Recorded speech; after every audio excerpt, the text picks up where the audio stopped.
Best पतपेढी निवडणुकीसंदर्भातली।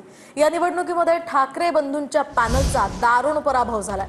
ठाकरे बंधूंच्या उत्कर्ष पॅनलचा एकही उमेदवार निवडून आला नाहीये। शशांक राव यांच्या पॅनलनं 14 जागा जिंकल्यात, तर प्रसाद लाड यांच्या पॅनलचे 7 उमेदवार विजयी झाल्याचंही कळतंय। हे आता बेस्टची पतपेढी चालवायला निघालेले आहेत, म्हणजे लुटायला निघालेले आहेत। काही करून मराठी माणसाच्या हातात संस्था राहू नयेत यासाठी फडणवीस हे कारस्थान करतायत। पण आणि ते सातत्यानं मराठी माणसाला डिवचण्याचा प्रयत्न करतायत। करू द्या ना, कोणी आणू द्या। पतपेढीवरती, बेस्ट पतपेढीवरती जे एकत्र येऊन आम्ही लढतो आहोत त्याचा नक्की परिणाम तुम्हाला दिसेल। खरोखर माहिती नाही,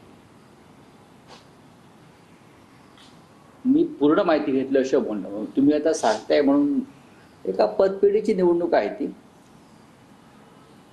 तिथे मी आता याच्यावरती बोलत तर मला माहित ना, मी काहीच माहिती घेतली नाही। हा बोला। एक होतं की थोडीशी निवडणूक पहिलीच निवडणूक होती, मला माहितच नाही या विषयावर। या स्थानिक निवडणुका असतात, मला खरोखर माहित नसेल तर मला प्रश्न विचारू नका, मी माहिती घेईन आणि बोलेन।